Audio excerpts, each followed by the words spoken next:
I giggle. My daughter loves Disney's High School Musical, but one of the theme songs is "We're all in this together." It's not really about me. It's about now I get to cheer you on and I get to be there for you.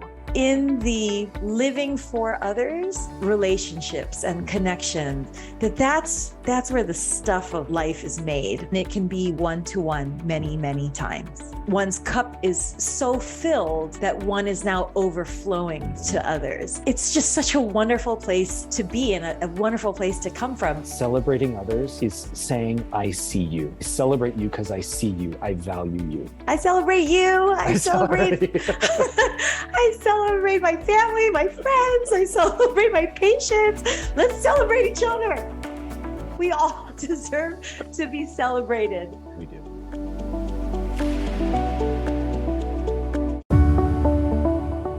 Welcome to Simply Enough. This is Zachary and Elizabeth, and thanks for tuning in. If you're liking our podcast, we'd love it if you'd share with your friends and family. And then rate and review to raise our visibility and spread the message of enoughness. We love you, and remember, you are simply enough. Just as you are. Period.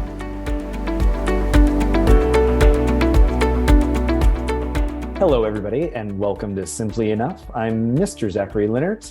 And I'm Dr. Elizabeth Ignacio. And I just got to put out there, I left my equipment in the car. So you notice I don't have my big, headphone muffs and my big microphone today. So we're just going to go with it. We're just going to go with it today. I think you sound fabulous. Thank you. Thank you. I just came back from a weekend in Kansas, of all places, seeing The Wizard of Oz in Kansas. Yes. How perfect. No tornado, thank goodness. But I got to spend the weekend with my best friend and his daughter, who landed a summer stock job. She's going to school to become a professional actress. She wants to perform on Broadway.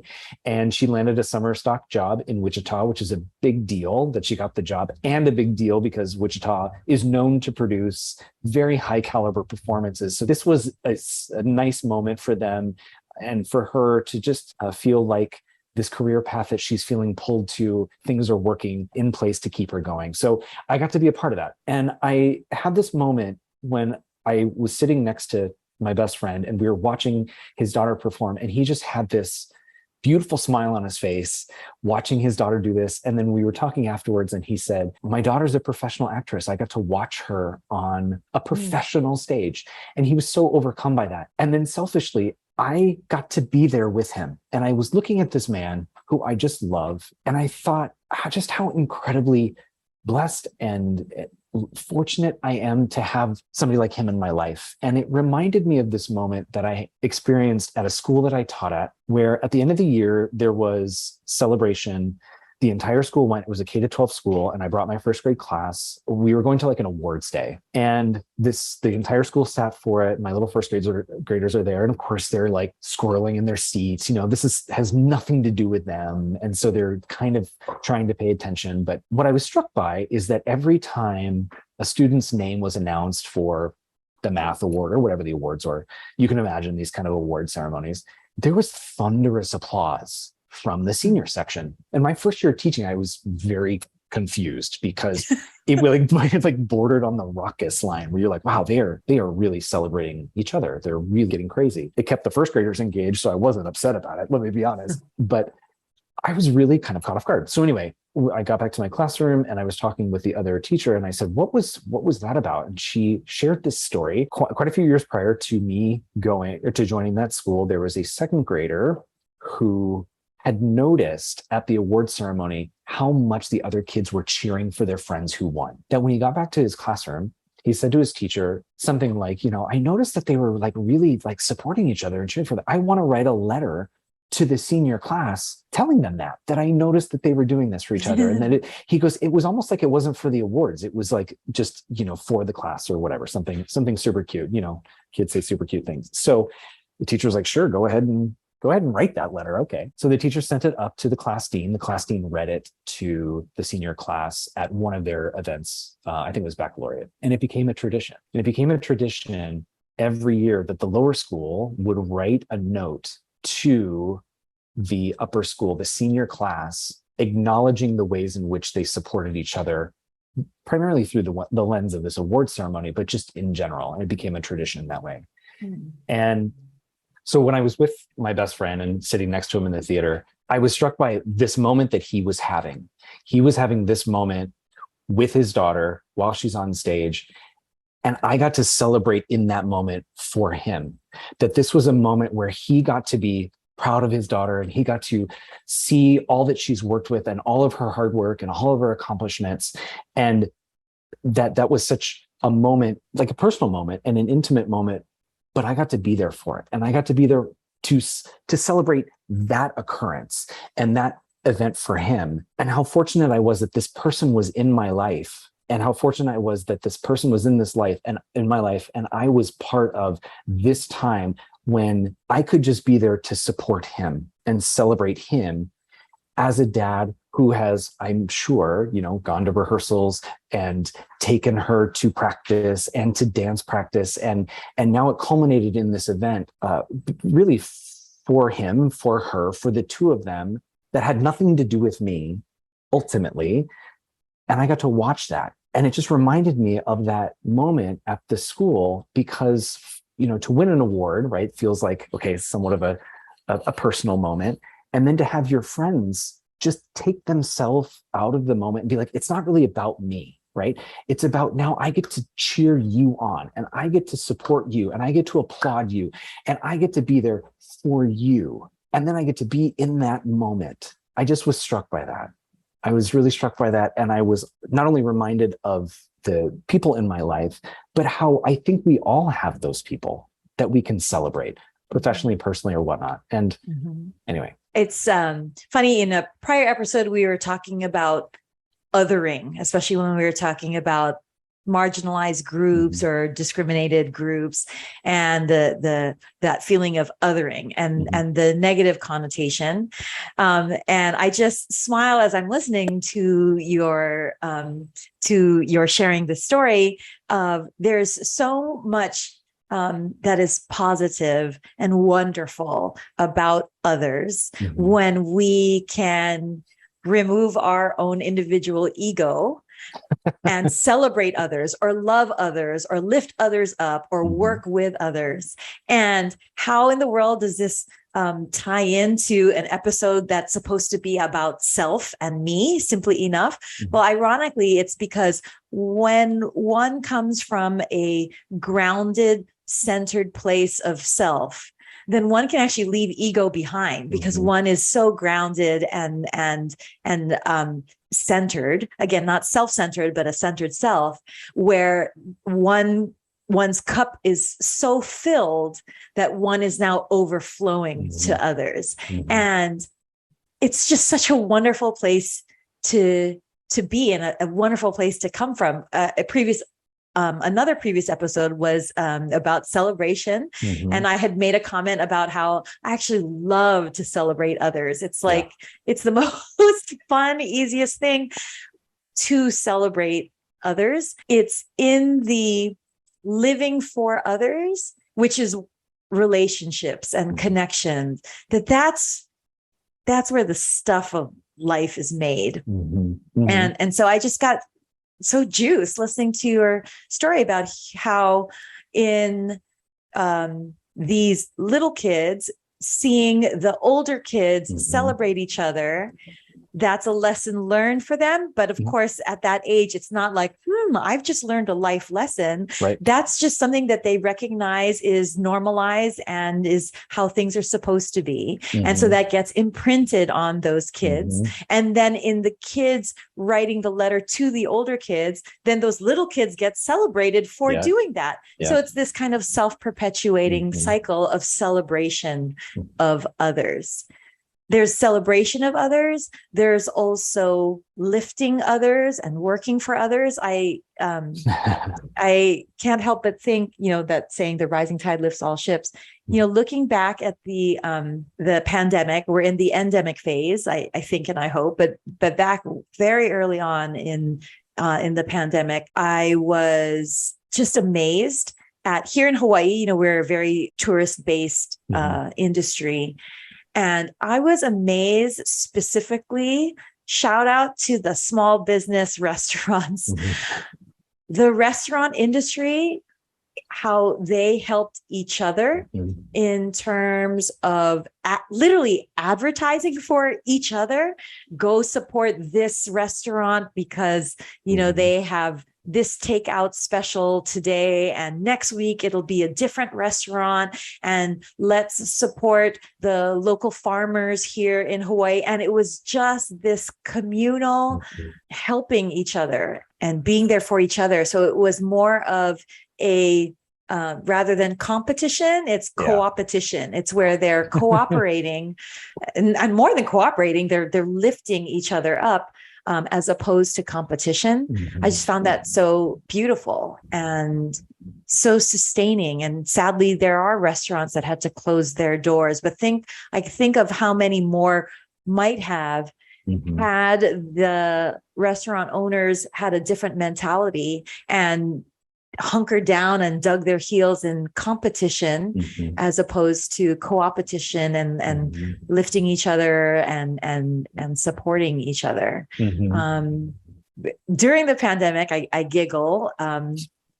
My daughter loves Disney's High School Musical, and then now High School Musical, the series, if for those of you in the know. But one of the theme songs from the original High School Musical is we're all in this together. And to pass our time, we actually learned the choreography together and video ourselves together.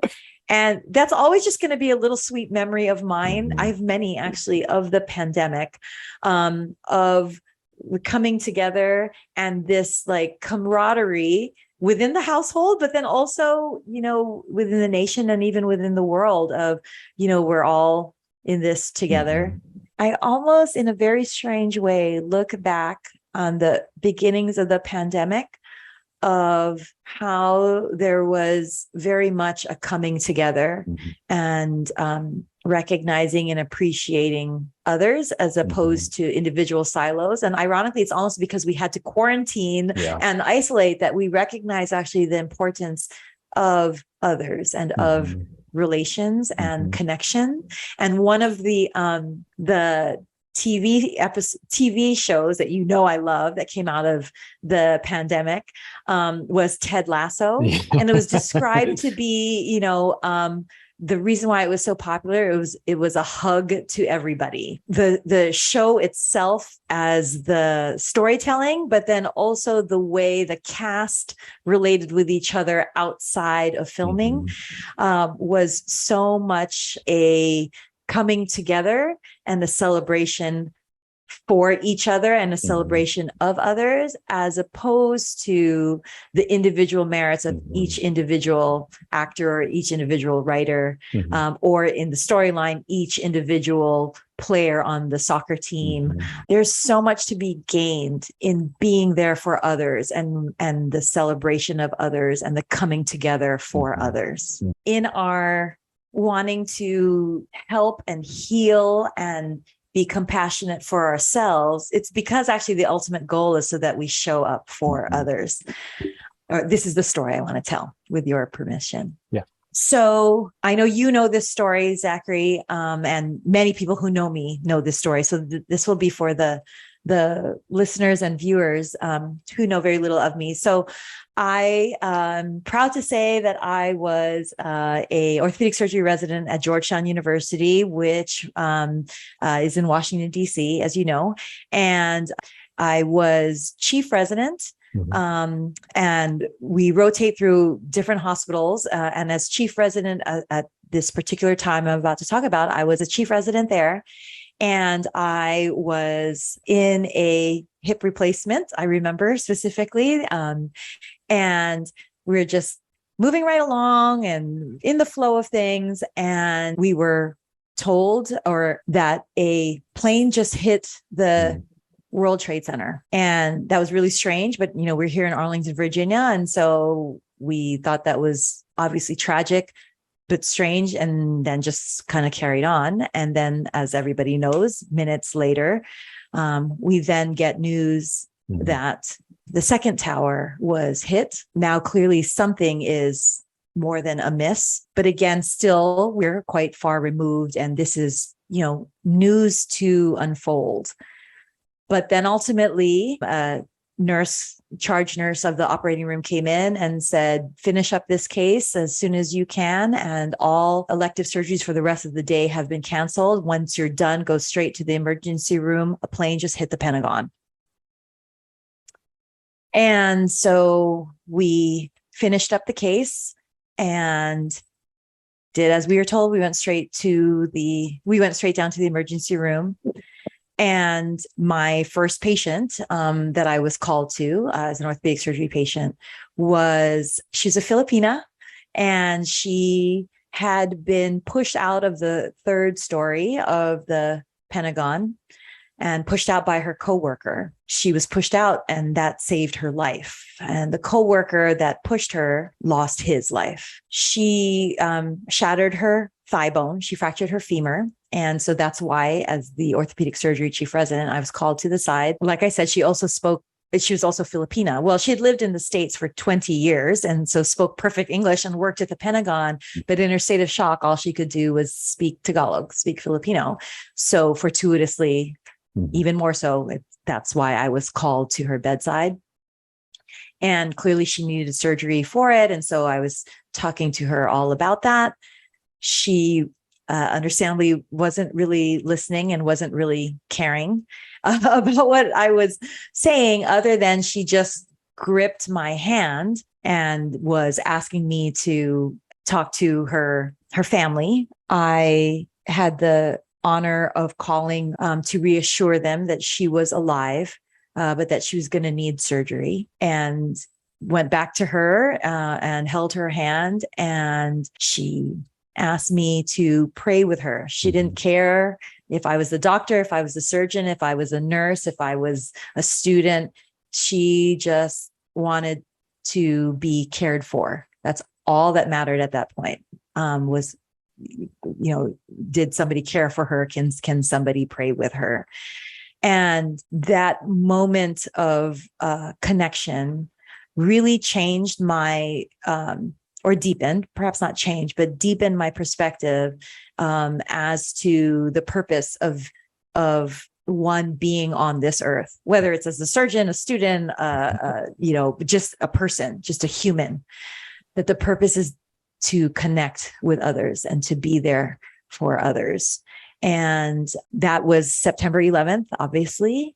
God bless her. Thank God she survived. And what I will remember is that following Sunday, I don't remember if that was September 13th or September 14th, because I think it was Thursday, September 11th. But that Sunday, again, living in Washington, D.C., I remember going to the National Cathedral. The National Cathedral, though it is Episcopal by diocese, it's actually ecumenical in terms of all faiths are welcome. And I remember being there, and it was packed. The National Cathedral was packed, and it was very clear that it was packed with all kinds of people of different faiths or no faith at all, but were there for each other and holding hands. And for those that prayed for each other. And for those that didn't pray, were just there for each other. And I have to say that still moves me to tears now, because that was such a singular moment of the recognition of how just showing up and recognizing the humanity, the strength, the vulnerability, the comfort, the peace, the fear, the courage, all of that shared together by different people being there for others, not even knowing others. How powerful that is, and how very real that is, and how actually very natural it is, and how unnatural we have become in separating ourselves from each other. And also in recognition of how in our society, especially in American society, there is this push of being a leader with a capital L and having a title and having so many people report to each other and that kind of stuff, and how a leader is leading others one to many, when really what life is all about, where the stuff of which life is made, is that connection and that relation, and it can be one to one many, many times. I little emotional. Thank you for sharing that story. I'm kind of at a loss, honestly. I know that's hearkening back to a darker part of not only American history, but world history. But I almost feel in a very different way that we could be in this dark part of our American history and even of our world history. But if we don't even have to dig deep, it's all there in each of us. If we remember that our natural inclination is to be there for each other, and we tap into that, that is actually the more natural state of our human condition. The state of healthcare and the amount of healthcare personnel and healthcare workers that are looking to either leave or pivot and shift because of the burnout that they're feeling. And I'm not, playing a little violin just for healthcare workers. I know this feeling of burnout, of despondency, of frustration is permeative in many occupations, in those that are not employed, and those that have the hardest job, working from home and having to homeschool their kids. I'm just speaking from my perspective, that how ironic it is that now there is this feeling amongst healthcare workers of almost persecution or vilification, or certainly second guessing and people looking at us with cynicism, skepticism, or disdain. When at the very beginning of the pandemic, there was a lifting of others, and where at shift change, people in communities that happen to be around hospitals would lean out their window and hit pots and spoons to make noise and celebrate and cheer them on and cheer on the first responders.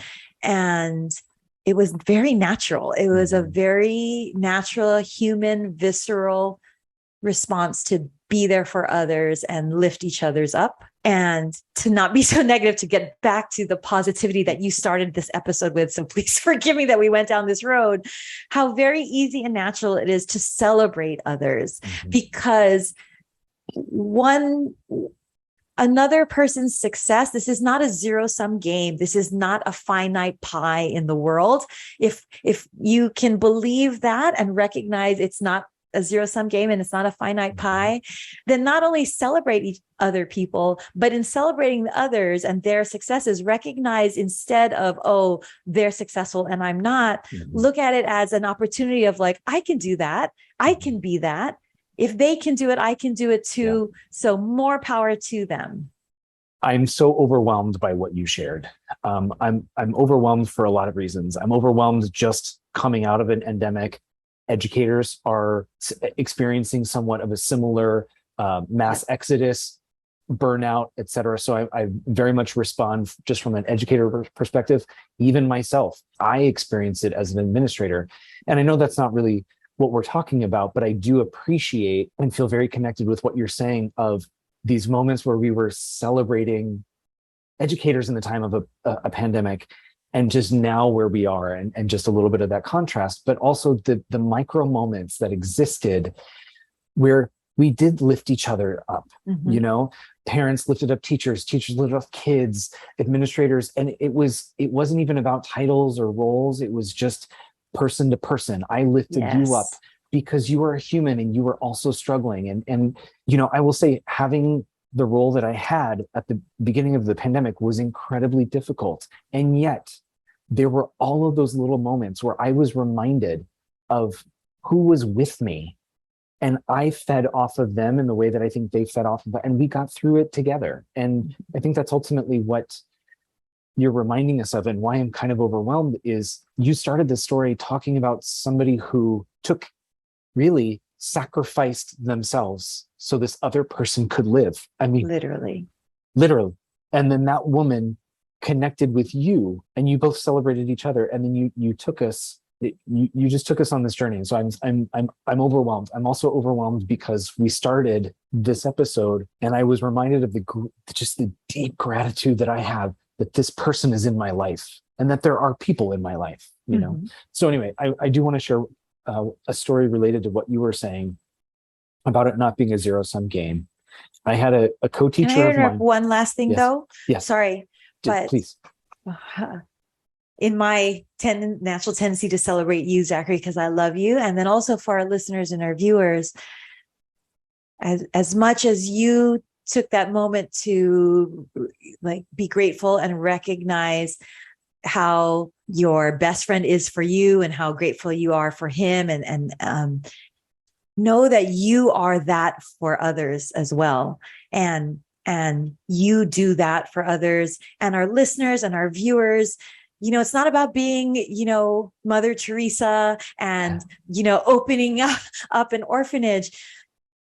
It's exactly these micro moments that you're saying where we can lift each other up, person to person, one by one, micro moment to micro moment, and recognize that you do that and celebrate others and celebrate you for doing that for others.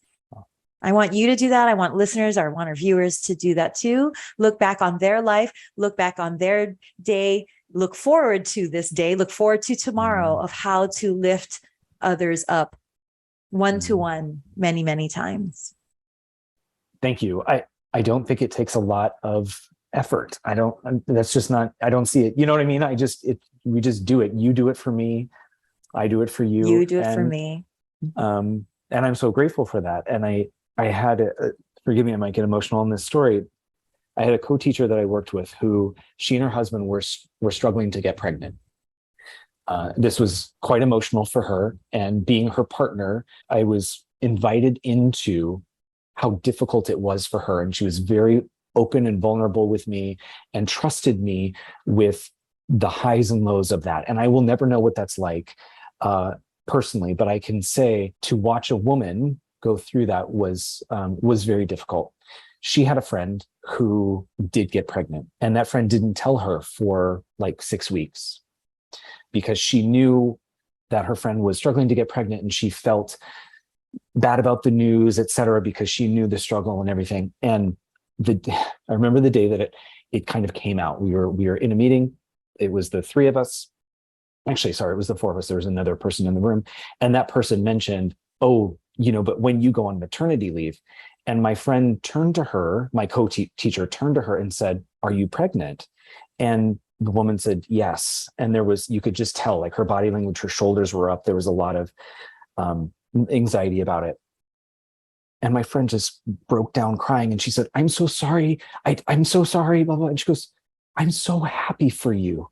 And everything just stopped. And she said, I'm sorry that I didn't tell you. And she goes, no. I'm so happy for you.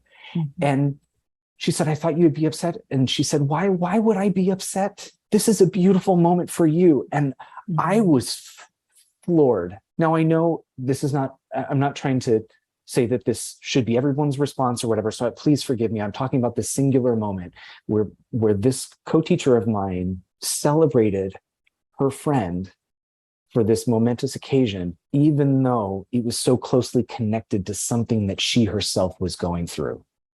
I will never, ever forget that. Well, this whole episode is about others, and this whole episode is about relationship and connection. And, you know, we each can decide moment by moment, we can decide, are we going to, with this social fabric of our society, of our community, of our household, of our workplace, are we going to rip the fabric to individual threads, or are we going to weave the fabric to come together and be together? And that's a choice. What is stronger? I mean, intuitively, it's the woven fabric, right? And then that's what happened there. There was a connection. There was that connecting thread.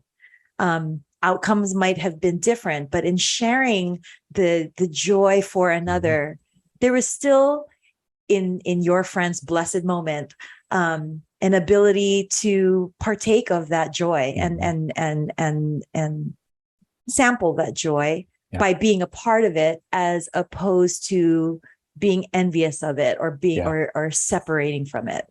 And I'm not here to judge I don't know if I would have been so gracious. So I'm not here to judge anybody that couldn't, but in being witness to that moment and my audibly being witnessed by hearing you tell that story, to find that moment and celebrate that moment of connection does challenge me and hopefully you and our listeners and our viewers to look for and choose those moments of connection to partake in the celebration of others, as opposed to removing ourselves from that celebration. That's a stronger woven fabric than individual shredded threads. And, like we like to say, and that's okay. There may be times when you just can't celebrate others. And that's certainly okay. And I don't think any one of us in the room would have thought that, my co-teacher would have been quote unquote at fault, or like we would have judged her for being upset about it. We wouldn't have. Right.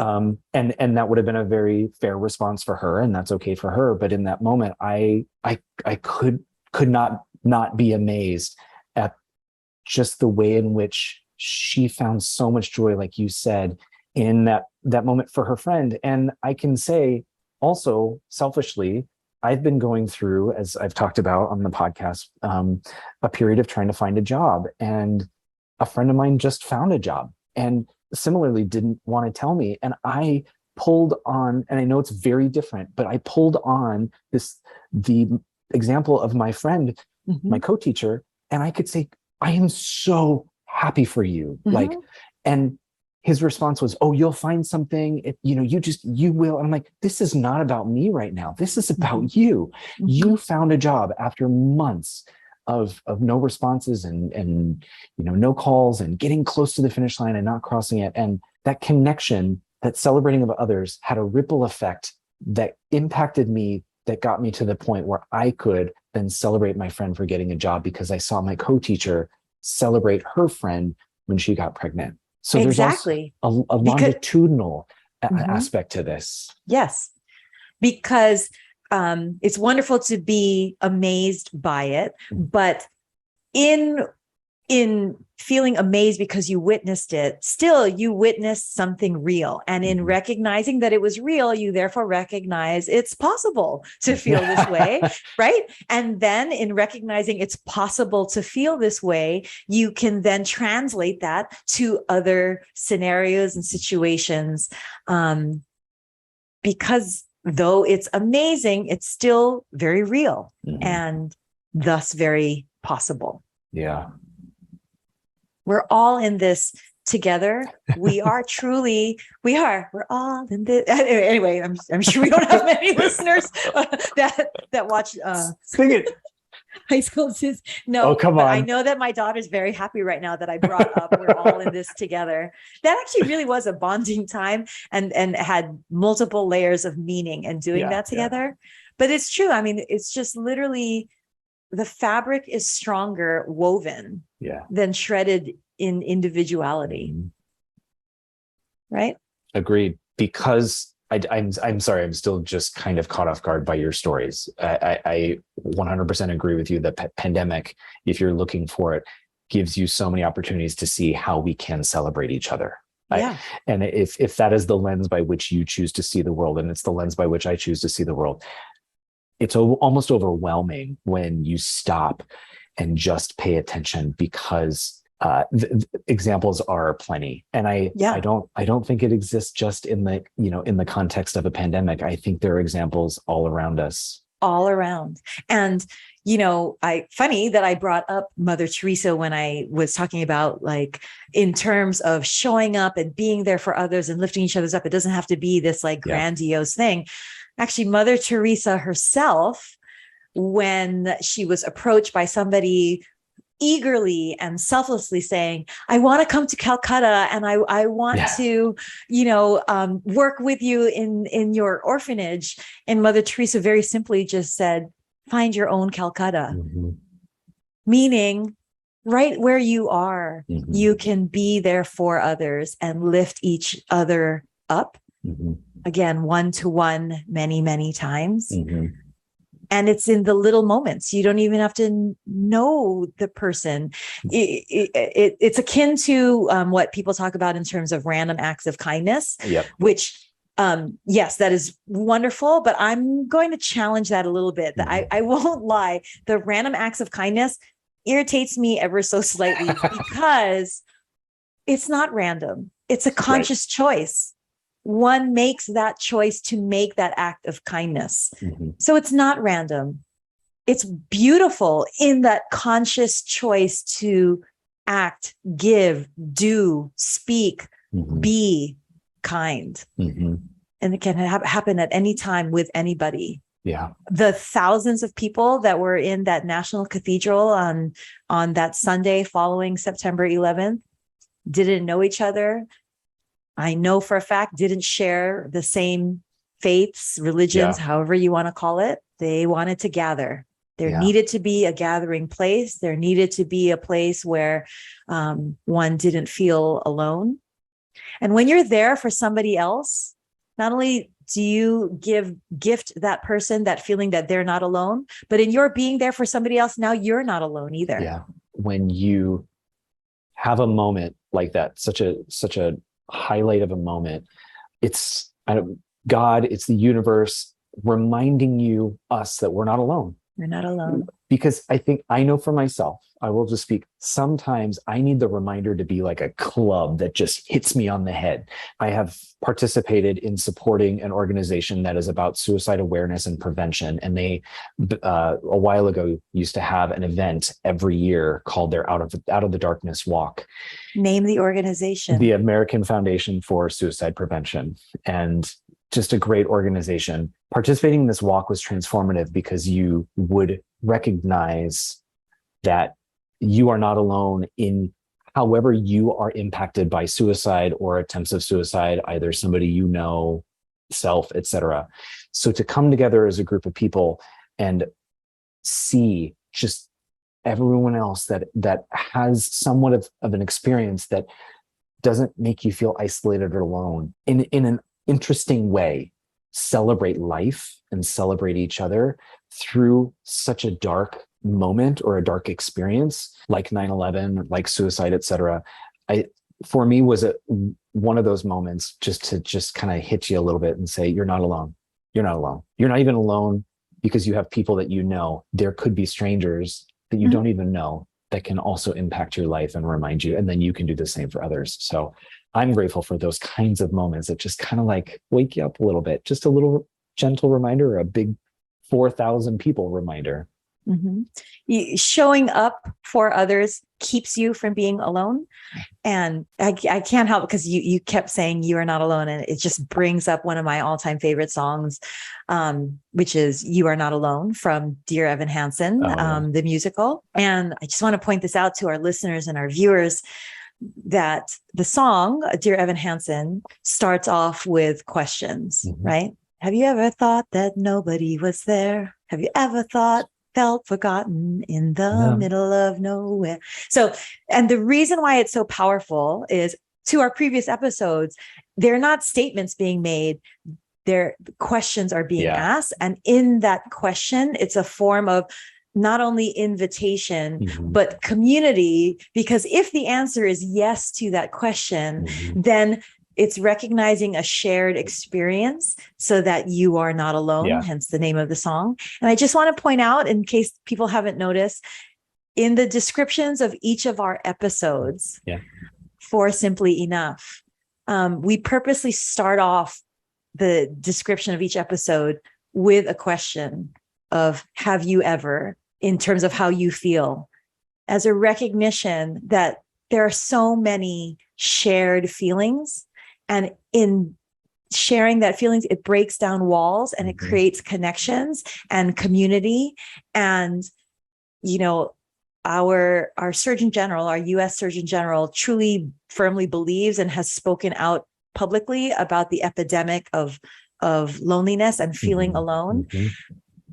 And this podcast these conversations and the conversations you're going to have, you, Zachary, myself, the listeners, the viewers after these episodes, is creating community and removing that sense, I hope, removing that sense of feeling alone and loneliness, because there's so much that we share and there's so much that we gain by being there for each other and showing up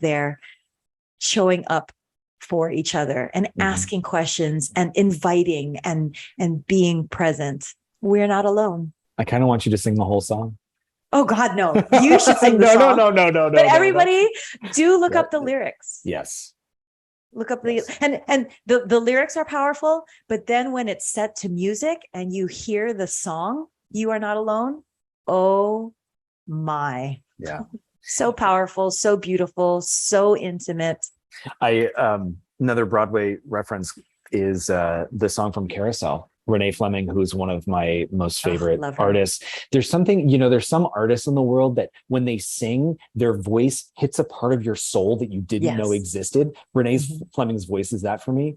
Kelly Clarkson is another one. But Renee Fleming, for, I want to say, Obama's inauguration, sung You Are Not Alone from Carousel.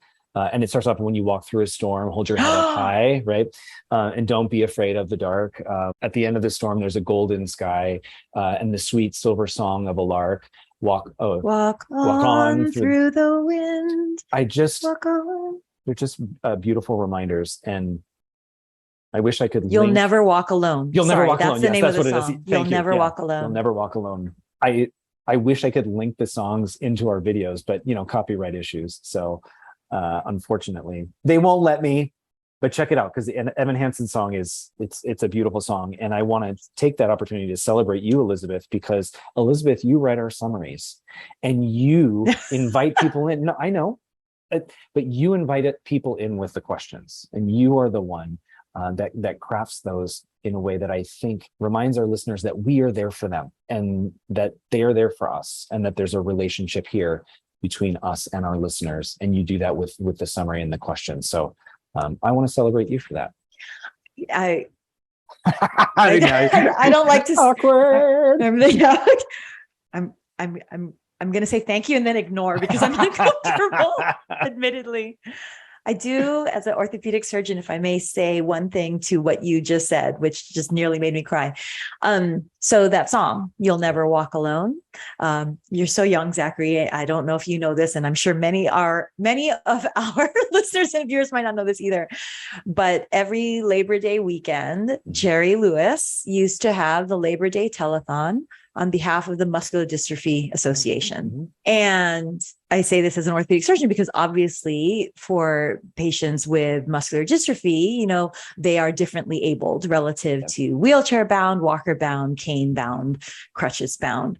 Jerry Lewis would bleed his blood, sweat, and tears for this Labor Day weekend telethon to raise money. And he ended every telethon, which he had done for I don't know how many years, but every end of the telethon he closed with a spotlight on him singing. And not that he's a great singer or anything, but he used to be when he was younger, I guess, but he would sing You'll Never Walk Alone. And it was always such a very powerful moment. And then if you also read the subtle underlying meaning of even more powerful, how this is for muscular dystrophy patients that are differently abled, and yet the song is You'll Never Walk Alone, because so many people care, so many people give.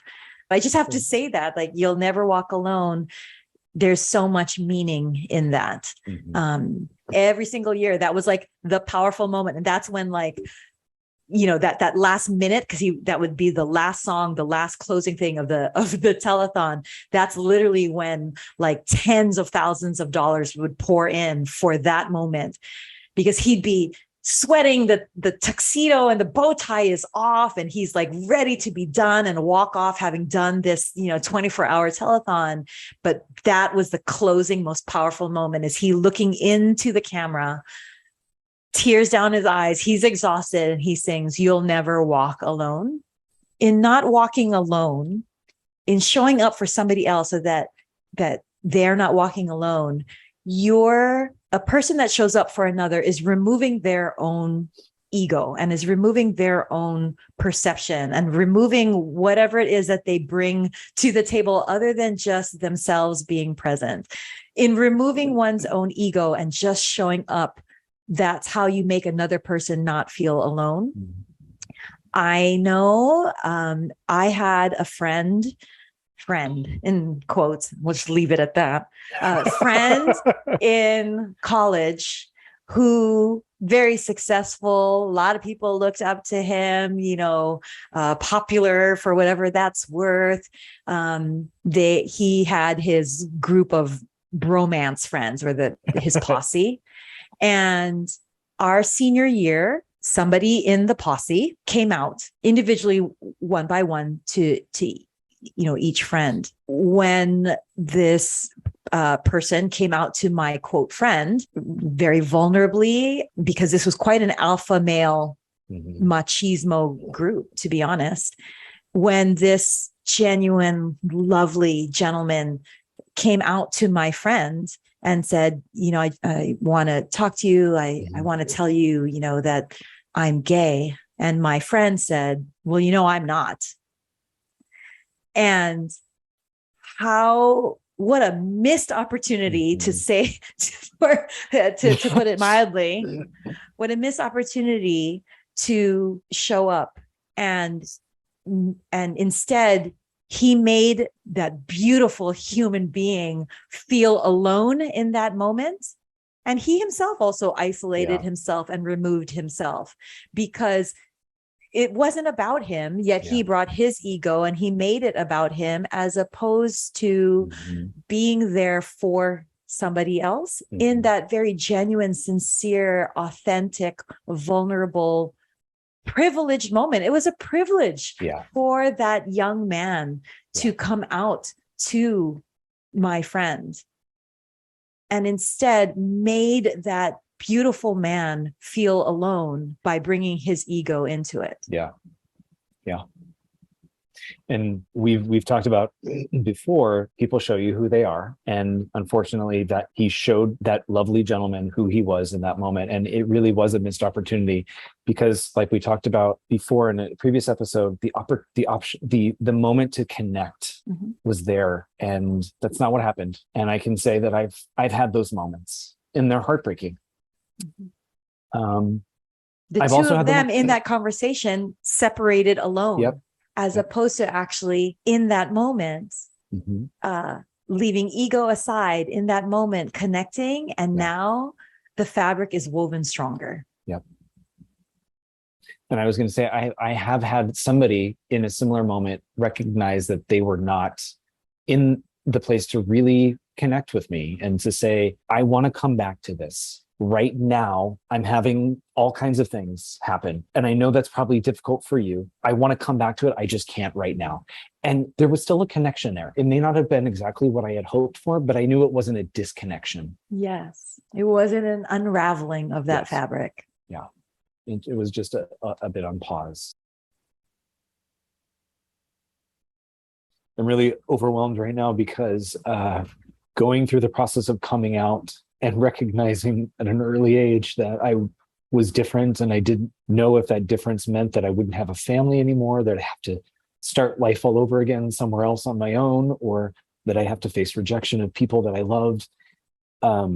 Those moments when I did come out to people and the relationship became stronger and nothing was different. I'm sorry, I'm really overwhelmed right now. I learned very early that in those moments, we really can celebrate each other, and that it really didn't take a lot. It doesn't really take a lot. And every time I came out to somebody with this fear that they were going to walk away, and they didn't, was a reminder that I will never walk alone. And that's why I'm really overwhelmed by what you're saying right now. And I'm not going to apologize for getting so upset, but I don't you dare for a second apologize. To just bring back, not that we need a smile, but I'm floored. I kind of keep an eye on the clock as we're watching, because I don't know, listeners, if you notice, our episodes hover around the 45-minute mark. And This episode has gone on a lot longer than that. And I think it's because, in such a beautiful way, you and I have so much to say on this topic and have so many stories, because it's so easy for us not only to see moments of celebration of others, but also to have experienced them and then want to share them as well. Like I have three more that I could share just right off the top of my head. This could be like a 4-hour episode because we have so much to say about it. My takeaway from today just hovers around the micro moments that you said it beautifully. And I may ask you to say it again, because I don't want to do it justice or do it injustice, but these one-on-one moments in many ways, that there's tremendous grace and beauty and impact in the one-on-one many times versus one big, I don't know. Yeah. I just stumbled through that poorly. No. So yeah, absolutely. So again, in this society, if I know we're over time, I just have to say, please. Like, again, with this society about, leadership and who's the leader and who's the CEO and, all that kind of stuff. And even in sports teams, like, who's the captain and that's about leading one to many. Yeah. But it is equally, if not more so, powerful and impactful from a sustaining standpoint, leading one to one many, many times. I know, for example, the need and the desire in many to be chosen and selected as captain of a team. Mm-hmm. And a lot of times it's either who's the alpha tends to be chosen as captain because they're the alpha, or the one with, the best stats, the best statistics. But I'm going to say that that's not the only place where leadership is found, is who is the loudest or who is the scariest or who is the most motivating in terms of pushing. I'll tell you that my son leads on his team without the title of captain by being the go-to for many of his teammates. And then even in his friend group, I've witnessed this, that when it comes to being heard or being seen or being understood, especially when those friends or teammates are coming from a place of not feeling heard or not feeling seen or not feeling understood, that Mikey is the go-to, who he has been able to lift those individual players and those individual friends when they are feeling less than. And it's funny because you would never think that of a boy. I guess I point that out again relative to Ted Lasso, because one can build a team not just by one's statistics or by one's ability on the pitch or the field or the court. One can build a team by how your teammates feel and how you make those teammates feel. Mm-hmm. And one can build a friendship circle, not purely by common hobbies or common likes, but again, a common feeling of connection, of being seen and valued and heard. And that's where, again, it's not the loudest or the best or the one with the most impressive, stats. That's the leading one to many. Mm-hmm.